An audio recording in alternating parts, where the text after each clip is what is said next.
सर्वदलीय प्रतिनिधि मंडल की 3 टीमों को ब्रीफ किया गया है। यह खबर इस वक्त आ रही है। विदेश सचिव विक्रम मिस्री ने उनको ब्रीफ किया है, जानकारी दी है, क्योंकि अलग अलग देशों में जब वो जाएंगे वहां पर लोगों को उन्हें ब्रीफ करना है।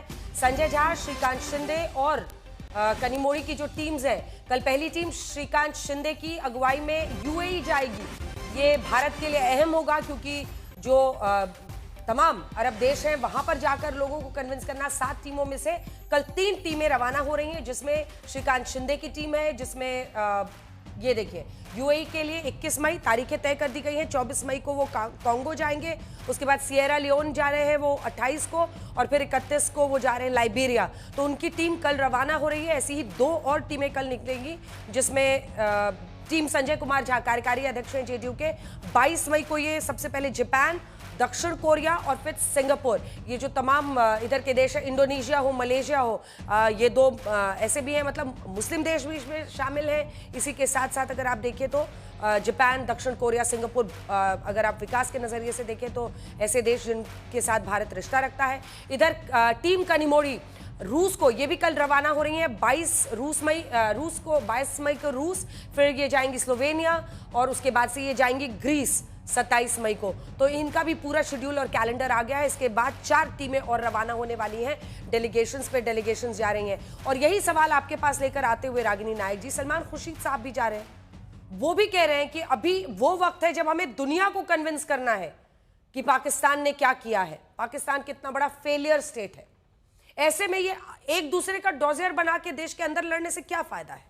देखिए अंजना जी, सलमान खुर्शीद जी ने बड़ी साफगोई से ये बात कही कि जो विपक्ष को सवाल सरकार से पूछने हैं वो सरकार से हम देश में पूछेंगे, पर देश का प्रतिनिधि मंडल जब विदेश में जाएगा तो एक स्वर में देश हित की बात कहेगा। और आप समझिए कि किस तरीके से देश की छवि को एक लेश मात्र की भी धूमिल होने की कोई कार्रवाई ना हो सके, ये विपक्ष और कांग्रेस के नेता कैसे सुनिश्चित कर रहे हैं। मुझे लगता है आज इसकी तरफ नजर जरूर बढ़ानी चाहिए। और जब देश एक सर्वदलीय प्रतिनिधि मंडल विदेश जा रहा है तो भाजपा के तमाम प्रवक्ता, नेता, social media warriors, activist, trollers किस तरह से विपक्ष के नेताओं पर निशाना साध रहे हैं, ये भी देखना चाहिए। उनकी अपील है कि हम उनकी मदद करें। चाकू की पसलियों से गुजारिश तो देखिए। अब मैं 1-2 बात मैं भी पूछना चाहती हूँ, बहुत जल्दी से 30 सेकंड लूंगी आपके। विजय शाह का बयान आता है जिसमें वो ये बात बोलते हैं कि कर्नल सोफिया कुरैशी आतंकवादियों की बहन है, क्या कार्रवाई की जाती है। जगदीश देवड़ा कहते हैं कि देश और सेना नतमस्तक है मोदी जी के चरणों पर, उनके ऊपर क्या कार्रवाई की जाती है। महमूदाबाद के ऊपर जो धाराएं लगती है वही धाराएं विजय शाह के ऊपर लगती हैं। एक तरफ कार्रवाई होती है, दूसरी तरफ कार्रवाई नहीं होती है। ऐसा क्यों होता है? मोदी जी 2017 में कहते हैं कि व्यवसायियों, व्यापारियों में ज्यादा साहस होता है सेना के साथ। हमने तो कभी नहीं कहा कि उनके ऊपर कार्रवाई होनी चाहिए। और तो और पीयूष गोयल कहते हैं 140 करोड़ हिंदुस्तानी है पर उनमें देशभक्ति का भाव नहीं है, क्या कार्रवाई होती है। हमने क्या कार्रवाई की मैं वो भी बताती हूँ। मणिशंकर अय्यर मोदी जी के खिलाफ अपशब्द बोलते हैं, हम उन्हें निलंबित करते हैं। 26/11 के बाद देश के गृह मंत्री का हम इस्तीफा, कांग्रेस पार्टी शिवराज पाटिल का इस्तीफा लेती है। क्या अमित शाह से एक भी प्रश्न पूछने का काम इस सरकार ने किया? मैं ये जानना चाहती हूँ। तो इसीलिए कड़वा कड़वा थू थू और मीठा मीठा गपगप नहीं हो सकता। आप लोग भी दबाव बना रहे हैं कि नहीं बना रहे हैं भारतीय जनता पार्टी पर विजय शाह के खिलाफ कार्रवाई करने के लिए? एक उनका मध्य प्रदेश के मंत्री है। अब आप दोनों रुक जाइए प्लीज, बाकी 2 मतलब सब दर्शक दीर्घा में ही बैठेंगे क्या? थोड़ा बाकी लोग भी बोलेंगे। तो समय तो आप धीरेन जी ना, आप ही दे रही हैं। आराम से रागिनी। धीरेन जी, सवाल है कि आप लोग भी दबाव बना रहे हैं कि नहीं बना रहे हैं? आ रही हूँ काका जी, आ रही हूँ। धीरेन जी, सवाल है कि ये एक्शन होना चाहिए कि नहीं एमपी के मंत्री के खिलाफ? आप लोग क्यों नहीं दबाव बना रहे हैं? अगर कोई ऐसा बोलेगा, एक तो आप मतलब पूरा ऑपरेशन आप लोग लीड कर रहे हैं, कर्नल सोफिया कुरैशी को बिठा सरकार रही है, सेना की तरफ से बिठाया जा रहा है, और उसके बाद से आप ही के मंत्री बोल रहे हैं और उसके कोई कुछ करने को तैयार नहीं है। हमारे नेता अंजना जी, चिराग पासवान जी ने तो साफ साफ कहा है कि अगर ऐसे मंत्री हमारे पार्टी में होते तो 6 वर्ष के लिए नहीं, शायद पूरे राजनीति के लिए उनको निलंबित कर दिए होते। तो शहजाद जी को भी बोलिए। सेना शहजाद जी मेरे साथ है और बड़ी अच्छे से सुन रहे हैं। मैं कह रहा हूं कि सेना और सेना के सोर्स पर सवाल तो उठना ही नहीं चाहिए, लेकिन दुखद ये हो जाता है ना कि कांग्रेस पार्टी जिस तरह से राजनीति कर रही है, ये बहुत शर्मनाक है। आज डोजियर बना के आप बात कर रहे हैं कि विदेश में जाने की जरूरत है, लेकिन हम प्रवक्ता डोजियर बना के इस देश में ही देश को बताना चाहते हैं कि देखिए कैसे कांग्रेस पार्टी किस तरह की घृणित राजनीति कर रही है। और आज ये पहली बार क्या सेना के स्वर पे सवाल कांग्रेस पार्टी कर रही है? सत्ता के लिए क्या क्या नहीं करती है। हर बार जैसे पाकिस्तान का S3 मार खाया है, उसी तरह का इनका टूल किट S3 के तरह है, जो या टर्की के ड्रोन की तरह कि एक एक मुद्दे इनके वहीं पे फायर की नहीं मिस फायर होते रहते हैं। और मैं बताता हूं कि ये ऐसे ऐसे सवाल पूछना चाहते हैं सत्ता से जो सीक्रेट है। अंजना जी, मैं आपका और आपके चैनल को धन्यवाद देना चाहता हूं कि इस बार जिस तरह से लड़ाई को आप लोगों ने सीक्रेट चीजों को बाहर नहीं किया, किसी एजेंडे को बाहर नहीं किया, 3 दिन में धूल चटा दिया गया पाकिस्तान का। और इसी तरह से अगर कोई स्ट्रेटजी अगर हमारे सेना की है कि कितने हवाई जहाज गिरे कितने नहीं गिरे, ये राहुल गांधी जब प्रधानमंत्री कभी बन जाएंगे तो उनके पास पूरी चीजें आ जाएंगी। लेकिन ये बिना बने ही बनना चाहते हैं और वैसे ही करते हैं जैसे पाकिस्तान 4 बार हार करके और मुनीर को प्रमोट कर रहा है। उसी तरह से 3-4 बार हारने के बाद राहुल गांधी को बार दर बार उन्हीं को बनाया जा रहा है कि तुम ही नेतृत्व करो। राहुल गांधी असल में तो कांग्रेस के लिए और पूरे इंडी गठबंधन के लिए राहु है। पहले उनको आप लोग संभाल लीजिए ना। देश बिल्कुल सुरक्षित है। इसका जवाब देंगी रागिनी जी, क्योंकि आप उनके नेता पर डायरेक्ट अटैक कर रहे हैं और इससे मुझे नहीं पता इंडिया पाकिस्तान के जो भी चल रहा है उसमें क्या फर्क पड़ेगा, लेकिन रागिनी जी इसका जवाब देंगी। मनोज काका जी, धीरेन जी जल्दी कंप्लीट कीजिए सर। मनोज काका जी कब से वेट कर रहे हैं? उन्होंने 2 उदाहरण दिए। अभी मैं बोलूंगी या मनोज काका बोलेंगे? अंजना जी, संगत से मुझे सुनाई नहीं दिया। संगत से गुणजात। रागिनी जी, जिस तरह के संगत में राहुल गांधी रहते हैं वैसा ही होता है उनका। और आपने कहा कि एड़ियां उठा करके कोई लंबा नहीं हो सकता। मैं ये भी बता सकता हूं कि सिर्फ दाढ़ी बढ़ाने से कोई देश में मोदी नहीं हो सकता। अन्ना जी, मेरा समय समाप्त। ठीक है, इसका जवाब रागिनी जी अब देंगे। मनोज काका जी आपके पास आते हुए, देखिए पॉलिटिक्स के लिए समय कम है सर, क्या समय की कमी है? अगर ऐसे वक्त पर पूरे देश से एक आवाज जानी चाहिए। अब डेलीगेशन में ही कांग्रेस पार्टी के नेता अगर कांग्रेस की बात मानने लग गए तब तो फिर वो उनको भरोसा ही नहीं कि हमारी सेना ने अच्छा काम किया है। तब तो वो पूछेंगे कि कितना नुकसान हुआ, क्या वाकई हमारे डीजीएमओ ने कॉल करके उनको पहले बता दिया था कि हम हिट करने वाले हैं? क्योंकि in the wake of the attacks Midway या कितनी देर बाद कब बताया गया, क्या जानकारी दी गई, एक पूरा देश आप झोंकते हैं ना जब आप युद्ध करते हैं, क्योंकि अटैक का वो रिटेलिएशन भी करेगा मनोज जी, तो सेना को पता है ना क्या करना है। ये बात जो आप कह रही हैं कि मिड वार में या शुरुआती में कब आया, किसने सूचना दी, ये तो विमर्शित तभी आया जब देश के विदेश मंत्री ने इस तरह का बयान दिया। इससे पहले तो ये विमर्श हमारे आपके बीच और आज तक पे नहीं था। ये तो जग जाहिर है। रही बात सेना की, तो सेना के पराक्रम पर पूरे देश को गर्व है और उसके गर्व को हमेशा सेना को लोग उसकी श्रेय देना चाहते हैं। लेकिन भारतीय जनता पार्टी एक ऐसा दल है जिसके मध्य प्रदेश का एक मंत्री तो इतना अमर्यादित और घृणित बयान देता है एक सेना के बहादुर बहन के खिलाफ, जो बताता है कि वो आतंकवादियों की बहन है। उससे और आगे एक जाता है, जो लोगों को मोदी भक्ति की आदत हो गई होगी वो मोदी को ही देश मानते होंगे। हम तो हिंदुस्तान के 140 करोड़ जनमानस को देश मानते हैं। ये लोकशाही है, लोकतंत्र है और तंत्र से ज्यादा यहाँ महत्वपूर्ण लोक है। और लोक का जो कोई अगर संरक्षण दाता है और लोक की अगर कोई रक्षा करता है अंजना जी, तो भारतीय सेनाएं करती हैं। मैं बीजेपी से आपके माध्यम से समाजवादी पार्टी बहुत साधारण सवाल करना चाहती है कि जो ऑपरेशन सिंदूर का आप पूरे देश में जो आप पोस्टर लगा रहे हैं, उसमें नरेंद्र मोदी के अलावा क्या उन बहनों की, हमारे शहीदों की, हमारे बहादुर सैनिकों की फोटो है? ये सवाल करिए। पूरे देश में नहीं है। और देश के सर्वोच्च न्यायालय ने जो बात संविधान की हो रही थी, हमने तो आपका संवाद शुरू से सुनना शुरू किया।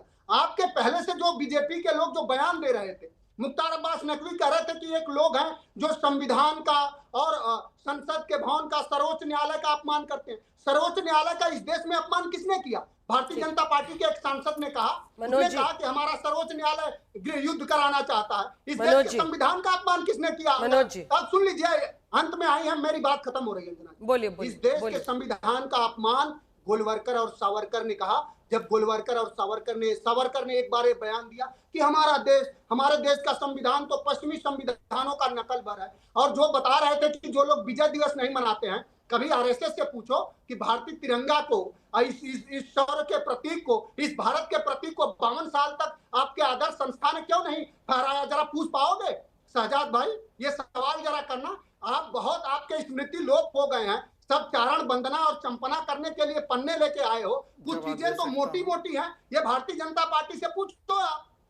और देश और लोकतंत्र हमेशा अंजना जी सवालों से चलता है, और सवाल हमेशा पूछे जाएंगे जी। हाँ, अब एक सवाल मैं देती हूँ और इसका जवाब जरूर दीजिएगा। जरूर देंगे, आपके तो हर सवालों का जवाब हम देंगे। राम गोपाल यादव जी ने जब जाति सूचक शब्द बोला विंग कमांडर व्योमिका सिंह के लिए, तो आपकी पार्टी ने क्या किया? नहीं, पूरे संदर्भ को देखिए। हमारी पार्टी ने राम गोपाल यादव जी का जो बयान था उसको मैं चाहूंगा कि अगर आप कहें तो तुरंत, अभी आज तक आपके पास तो सारे संसाधन है, चला देना चाहिए। जाति का नाम चलाएंगे, आप बता दीजिए ना, आप बताइए। उन्होंने जो जाति सूचक शब्द बोला आप बोल ही नहीं पाइएगा, हम भी नहीं बोल पाएंगे सर। ऐसे जाति सूचक शब्द जो नहीं बोला जा सकता है, उन्होंने बोला ना, आप दोहरा सकते हैं। उन्होंने इस देश के सेना में सिख रेजिमेंट है, जाट रेजिमेंट है, और 1946 से पहले वहां चमार रेजिमेंट भी होती थी। आपके संज्ञान हेतु मैं बता दे रहा हूं। लेकिन हमारे सेना का जो भाव है वो राष्ट्रवाद है, राष्ट्र की रक्षा करना है, उसमें जाति की भावना नहीं है। लेकिन किसी के जाति का नाम लेकर के उसके पराक्रम को बताना कोई अपमान नहीं है। देखिए, सवाल आपसे इसलिए है क्योंकि देखिए, जब वीआईपी कल्चर की बात आती थी तो आम आदमी पार्टी से दबकर 10 सवाल पूछे जाते थे, क्योंकि उनकी उत्पत्ति उसके खिलाफ हुई थी। आप अपने आप को इतनी बड़ी राष्ट्रवादी पार्टी कहते हैं, फिर ऐसे में कर्नल सोफिया कुरैशी का जिसने खुलकर ऐसे अपमान किया, आतंकियों की बहन कहा, उसको आप लोग क्यों इतना कवर फायर दे रहे हैं? उसके खिलाफ क्यों नहीं कार्रवाई करते हैं? ये एक ही बिंदु है जिस पर तमाम लोग, आपके जो फॉलोअर्स है वो भी आपसे प्रश्न पूछ रहे हैं। अंजना जी, मैं तो हैरान हूं कि आप देखेंगे कि किसी भी जगह पर जब हम एक्शन करते हैं तो 2 टाइप के एक्शन होते हैं, एक साथ चलते हैं, procedural and moral. Procedural front पर किसी को सस्पेंड करना है, एफआईआर करना है, ये होता है, और मॉरल होता है कि आप सिरे से उस बयान को नकार दें जो हमने किया। पर यहाँ पर संदर्भ बताया जा रहा है राम गोपाल यादव के बयान का, और उदित राज ने राम गोपाल यादव के इस घिनौने बयान को सपोर्ट किया है। और राम गोपाल यादव वो व्यक्ति है जिन्होंने कहा पुलवामा वोट्स के लिए हुआ। अब देखिए फिर से ये ड्रोन उड़ रहे हैं, ये टर्किश ड्रोन उड़ रहा है। अंजना जी देखिए सायरन बज रहा है, टर्किश ड्रोन उड़ रहा है, फिर मेरा S-400 S-400 आ जाएगा। देखिए फिर पाकिस्तानी ड्रोन, मुझे अभी रागिनी जी से भी एक रिएक्शन लेना है, प्लीज। टर्किश और पाकिस्तानी ड्रोन को खामोश कराइए वरना फिर कार्रवाई होगी। देखिए मैं अपनी बात पूरी कर दूं, मैं तो यहां पर किसी ने भी एक बार भी किसी स्टेटमेंट को जस्टिफाई किया है?